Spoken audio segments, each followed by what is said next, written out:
"Jangan, Pak, aku masih belum siap," ucap Siska. "Enggak apa-apa, Bu. Ibu cukup diam saja. Nah, biar aku yang bekerja," kata Pak Radit. "Aku takut, Pak. Takut kalau ada yang tahu," Siska khawatir. "Enggak bakal ada yang tahu kok, Bu. Tenang saja," jawab Pak Radit.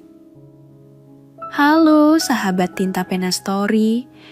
Kali ini ada kisah menarik nih. Jangan lupa bantu tembusin target admin sampai 250 like ya, agar admin lebih semangat." Semua itu berawal dari perumahan kecil yang tenang di pinggiran kota. Hiduplah sepasang suami istri, Siska dan Rian, bersama anak sematawayang mereka, Dimas, yang baru duduk di kelas 3 SD. Siska adalah seorang guru di sekolah negeri. Dikenal sabar dan penuh kasih sayang pada murid-muridnya. Wajahnya lembut, tutur katanya halus. Mengajar bukan hanya dengan ilmu, tapi juga dengan hati. Sementara Rian, suaminya, adalah karyawan swasta di sebuah perusahaan properti. Jam kerjanya panjang, kadang pulang malam karena tuntutan pekerjaan. Di rumah sederhana mereka, hadir pula sosok yang tak tergantikan, Mbok Sri. Perempuan itu sudah seperti bagian dari keluarga. Ia sudah bekerja di rumah Siska sejak Dimas lahir. Setiap pagi, Mbok Sri datang lebih awal sebelum Siska berangkat mengajar, membantu memasak, membersihkan rumah. Bahkan kadang mengantar Dimas ke sekolah jika Siska terlambat.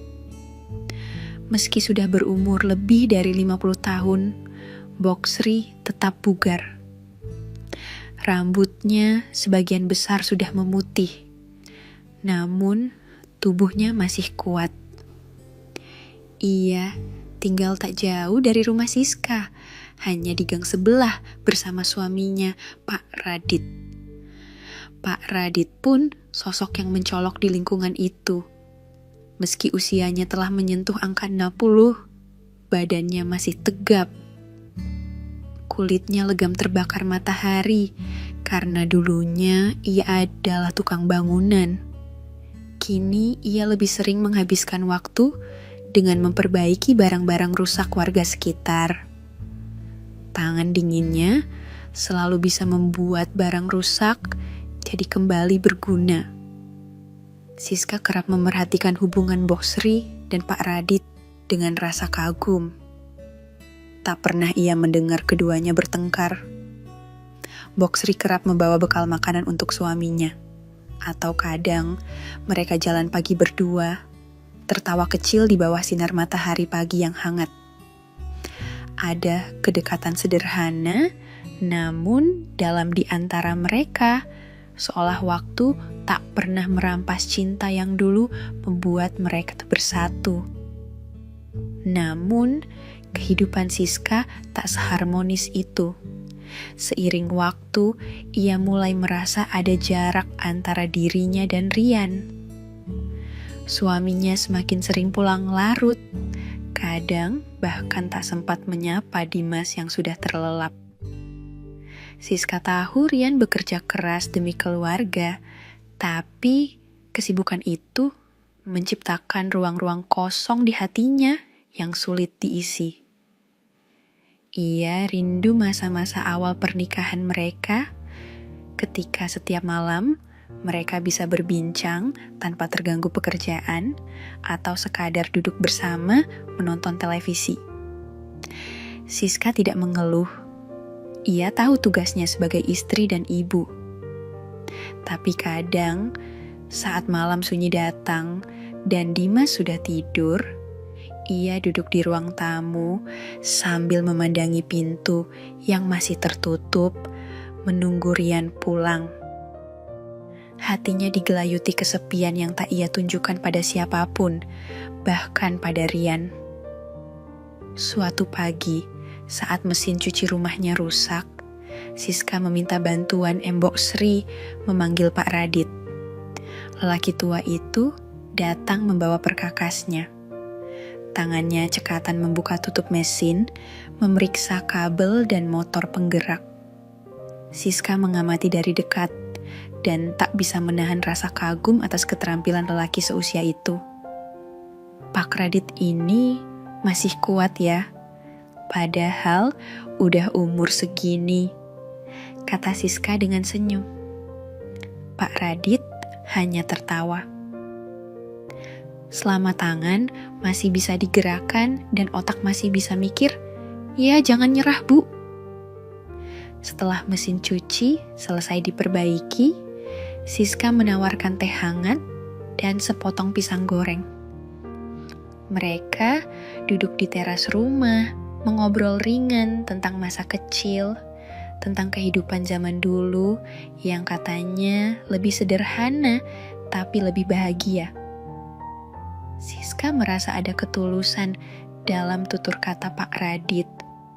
Sesuatu yang akhir-akhir ini jarang ia rasakan dari Rian. Hari-hari berlalu. Hubungan Siska dan Rian tetap baik, namun tetap dingin.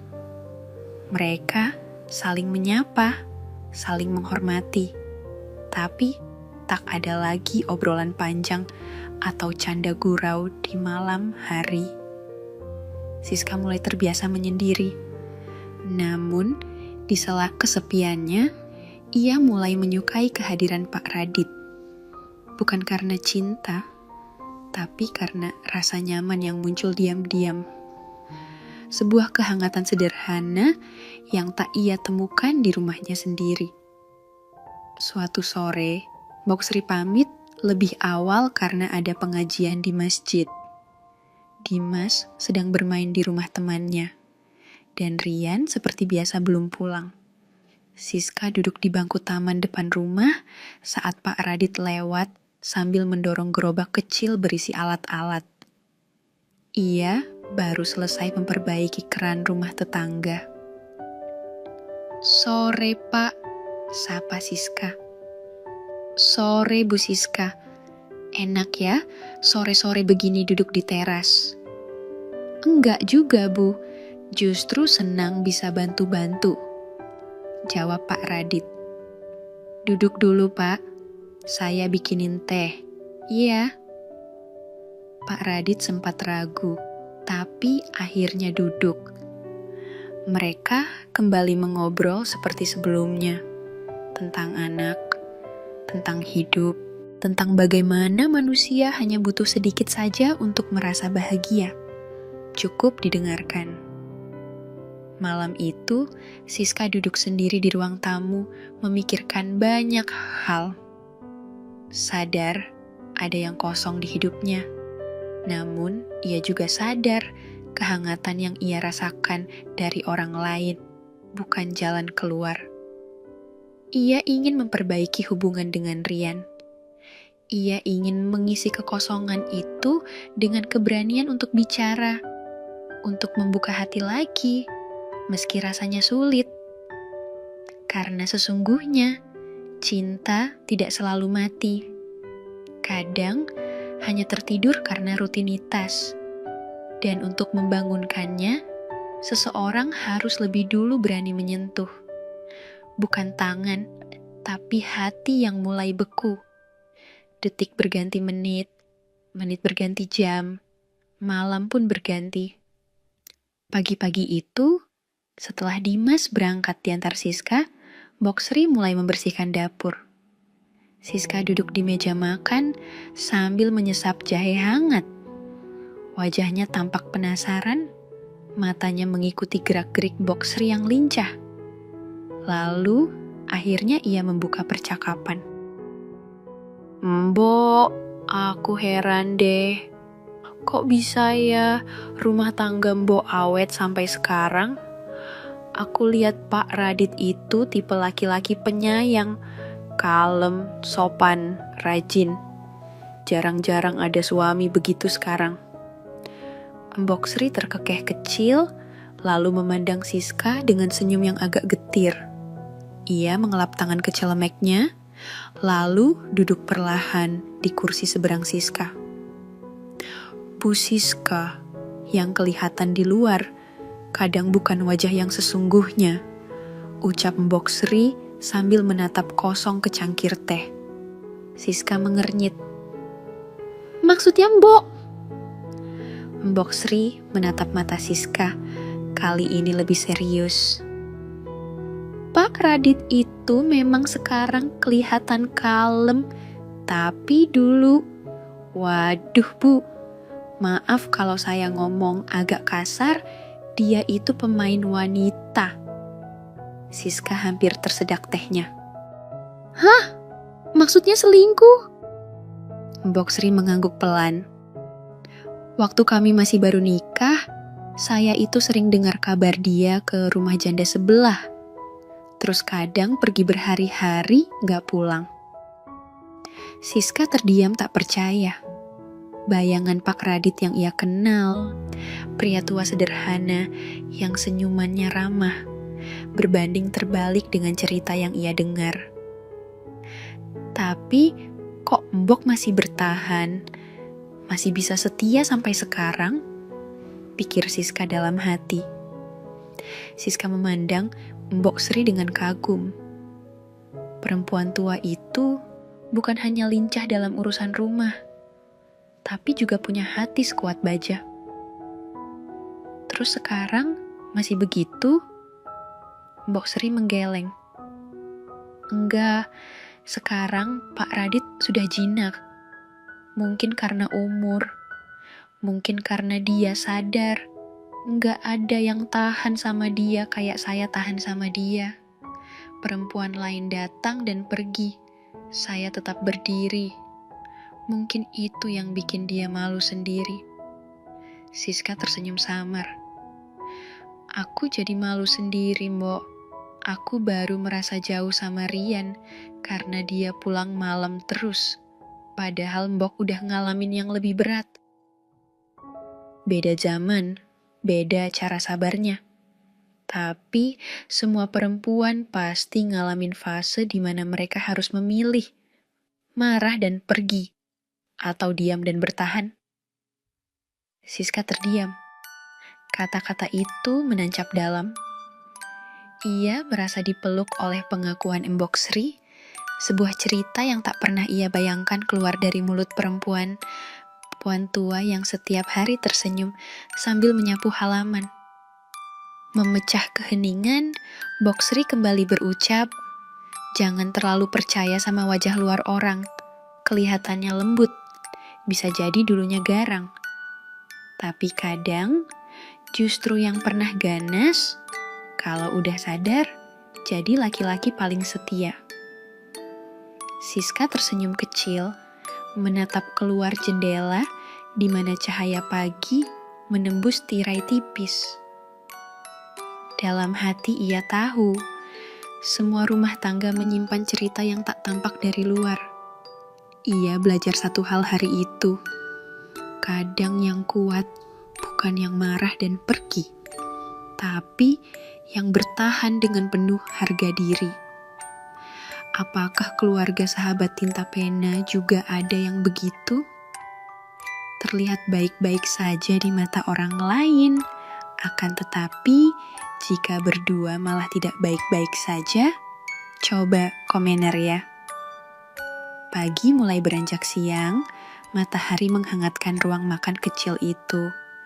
Namun, suasana pembicaraan antara Siska dan Mbok Sri terasa lebih hangat lagi, bahkan mulai agak belok ke arah lain. Siska masih tampak memikirkan cerita Mbok Sri tadi. Ia menyesap jahenya lagi, lalu dengan nada penasaran, kini berbisik pelan sambil menunduk sedikit, seolah takut terdengar tetangga. Mbok, saya boleh tanya agak sensitif dikit? Waduh, ini udah mulai seru kayaknya. Jawab Mbok Sri sambil nyengir, matanya melirik genit. Siska tersenyum malu, lalu melanjutkan dengan suara lebih pelan. Mbok itu bisa tahan sama Pak Radit. Jangan-jangan karena dia itu, laki-laki yang perkasa? Mbok Sri tidak langsung menjawab. Ia malah tertawa cekikikan, menutup mulutnya dengan tangan. Lah Bu Siska ini, kok bisa kepikiran ke situ? Katanya sambil tertawa. Siska ikut tertawa, tapi matanya tetap serius menunggu jawaban. Ayo Mbok, jangan-jangan itu rahasianya ya? Soalnya saya sering lihat Mbok itu tetap mesra aja. Udah tua-tua gini, masih suka gandengan jalan pagi. Mbok Sri tarik napas pelan, lalu menatap Siska dengan tatapan penuh rahasia. Saya jawab ya, tapi Bu Siska jangan cerita-cerita ke tetangga ya. Janji? Janji, jawab Siska cepat sambil mematung. Penasaran? Mbok Sri mencondongkan tubuh, berbisik sambil nyengir lebar. Iya Bu, Pak Radit itu dulunya sangat kuat tenaganya, kayak Samson. Kalau udah masuk kamar, ampun deh. Saya sampai kadang takut mau bilang capek, takut gak dikasih ampun. Siska langsung mematung beberapa detik, mulutnya terbuka setengah. Lalu ia menutup wajahnya dengan kedua tangan, kaget sekaligus syok. Ya ampun Mbok, beneran? Astaga. Lah, ibu yang nanya begituan kok kaget sendiri. Sahut Mbok Sri sambil tertawa terpingkal-pingkal. Siska tertawa sambil geleng-geleng kepala, tapi jelas di wajahnya pikirannya mulai kemana-mana. Jadi Pak Radit sekuat itu Mbok? Saya pernah dibilang tetangga gini, Sri itu disiksa mungkin di rumah. Kok kurus mulu? Padahal ya enggak kerja. Tapi karena ya itu tadi, saya enggak sanggup bayangin Mbok. Makanya Bu, kadang perempuan itu bertahan bukan cuma karena cinta, tapi juga karena ya gitu deh, kata Mbok Sri sambil nyengir nakal. Siska menunduk, wajahnya merah. Tapi tak bisa disangkal, imajinasi mulai berputar-putar. Ia membandingkan dengan Rian, suaminya yang makin dingin dan makin sibuk dengan laptop daripada dirinya. Jadi Mbok gak pernah merasa kekurangan? Tanya Siska dengan suara pelan. Kekurangan uang? Iya. Tapi kekurangan yang lain, astaga Bu. Kadang malah minta tolong berhenti sebentar. Siska tertawa keras, menutup mulutnya pakai serbet. Wajahnya merah padam. Obrolan pagi jadi kayak arisan emak-emak warung kopi begini. Tapi emang itu kenyataan Bu. Kadang perempuan cuma butuh dua hal, hati yang disayang dan badan yang dibikin bahagia. Siska mengangguk pelan, walau sambil tertawa. Di dalam hatinya mulai muncul banyak pertanyaan tentang rumah tangganya sendiri, tentang kebahagiaan yang mulai hilang, tentang dirinya yang selama ini terlalu diam menahan kosong. Hari itu, Siska berdiri di depan mesin air yang tiba-tiba tak berfungsi. Ia memandangi pipa dan keran yang menetes pelan, lalu menghela napas. Otaknya tak sepenuhnya fokus pada kerusakan itu. Kata-kata Mbok Sri pagi tadi masih berputar-putar di kepalanya. Entah kenapa, rasa penasaran itu tumbuh, seperti benih yang menemukan tanah basah. Ia mendapati dirinya memutar nomor Pak Radit dengan jari yang sedikit gemetar. Beberapa menit kemudian, sosok lelaki tua itu muncul di gerbang rumah dengan gerobak kecilnya. Selamat siang Bu Siska, sapa Pak Radit sambil menyeka keringat di lehernya. Iya Pak, kayaknya pipa salurannya mampet. Bisa tolong dibantu? Bisa Bu, mana yang rusak? Siska memandu Pak Radit ke bagian belakang rumah. Ruang sempit di dekat dapur itu cukup panas, tapi Pak Radit langsung jongkok dan mulai bekerja. Ia membuka selang, membongkar baut, memutar kunci Inggris dengan tenaga penuh. Siska berdiri tak jauh, bersandar di dinding, diam, namun pandangannya terus tertuju ke satu titik. Punggung Pak Radit. Kaos oblong lusuh yang dipakainya sudah basah oleh keringat, menempel ketat pada otot-otot punggung dan lengannya yang masih kokoh. Siska sejenak melamun. Ia tak percaya bahwa ia sedang memperhatikan hal-hal seperti ini dari seorang lelaki yang seusia ayahnya. Tapi pikirannya tidak bisa berhenti. Tenaganya yang kuat, saya sampai kadang takut bilang capek, kadang minta tolong berhenti. Kalimat Mbok Sri datang satu persatu, dan kini jadi semacam skenario aneh dalam kepalanya. Di matanya, Pak Radit bukan lagi sekadar tukang. Setiap gerakan tangannya terasa penuh kekuatan. Cara ia menarik selang, cara tubuhnya membungkuk, otot yang tampak saat memutar kunci. Semua itu membuat Siska terasa aneh, berdebar hangat, dan entah kenapa, kosong. Ia memejamkan mata sesaat, membayangkan bagaimana rasanya jadi Mbok Sri muda. Hidup dengan lelaki seperti itu, menerima kemperutan yang tak pernah padam, meski usia terus berjalan.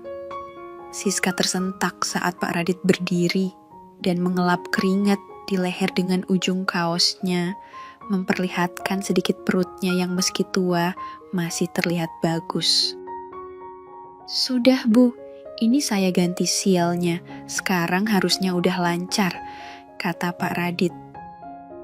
Oh iya, makasih Pak, jawab Siska pelan, suaranya terdengar agak serak. Pak Radit menatapnya sebentar. Ibu nggak apa-apa, kayaknya mukanya agak merah. Siska buru-buru membuang pandangan dan pura-pura tertawa. Oh, enggak ini. Mungkin kepanasan aja. Pak Radit hanya mengangguk, lalu beranjak mengambil perkakasnya.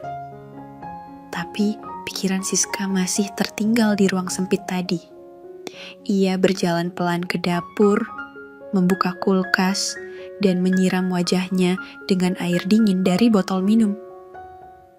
Ya ampun Siska, gumamnya pada diri sendiri. Apa yang ada di kepalaku barusan? Namun, ia tak bisa membohongi dirinya. Sudah terlalu lama ia tidak disentuh, terlalu lama ia merasa kosong dan sendirian meski tinggal serumah dengan suami sendiri. Dan celah kecil bernama rasa penasaran itu kini mulai berubah jadi sebuah hasrat tersembunyi. Rasa aneh yang diam-diam ia pelihara dalam diam. Waktu cepat berlalu, pagi pun berganti sore. Sore itu, Siska sedang melipat cucian di ruang tengah. Rumah terasa sepi, hanya terdengar suara kipas angin yang berputar malas. Ia tak tahu bahwa Mbok Sri yang biasanya cerewet sedang di rumah sendiri dan tadi pagi sempat berbincang dengan Pak Radit. Tak lama, suara pagar dibuka. Perlahan, Pak Radit muncul di ambang pintu belakang. Bu Siska, maaf saya masuk ya, ucapnya dengan suara datar tapi dalam. Siska sedikit kaget. Iya Pak, ada yang lupa? Pak Radit menatapnya sebentar, lalu masuk perlahan. Ada yang berbeda dari tatapannya, bukan seperti biasa. Ada sesuatu yang mengendap di balik sorot matanya. Siska bisa merasakannya. Mau duduk Pak? Katanya sambil mencoba bersikap biasa. Namun Pak Radit tidak langsung menjawab. Ia malah melangkah lebih dekat. Siska merasa jantungnya mulai tak karuan. Boksri cerita tadi pagi, suara Pak Radit berat. Katanya ibu nanya-nanya tentang saya. Siska mendadak kaku. Iya pak, cuman ngobrol aja. Biasa ibu-ibu. Katanya ibu penasaran tentang saya. Tentang kekuatan saya. Lanjut Pak Radit. Wajah Siska langsung memerah. Ia bangkit dari duduknya. Gugup. Wah, Mbok Sri ini keterlaluan banget sih pak. Saya gak maksud apa-apa. Cuman yang ngobrol aja. Saya gak. Pak Radit mendekat. Saya ngerti bu. Tapi saya juga laki-laki. Saya tahu kalau perempuan itu kalau udah kesepian bisa bingung sama rasa sendiri. Pak, jangan dekat-dekat, bisik Siska. Tapi langkahnya tak tegas. Tangannya gemetar sedikit. Pak Radit menatapnya dalam. Saya nggak maksa bu, tapi saya tahu ibu nggak bahagia. Siska menahan napas. Itu urusan rumah tangga saya.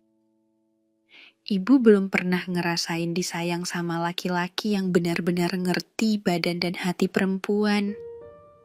Pak, cukup. Siska membalikan badan, tapi matanya mulai basah. Ia sendiri kaget dengan air matanya. Pak Radit mendekat dari belakang. Suaranya kini pelan, nyaris seperti gumaman. Kalau ibu bilang tidak, saya pergi sekarang juga. Tapi kalau ibu jujur dengan diri sendiri, saya di sini. Siska memejamkan mata.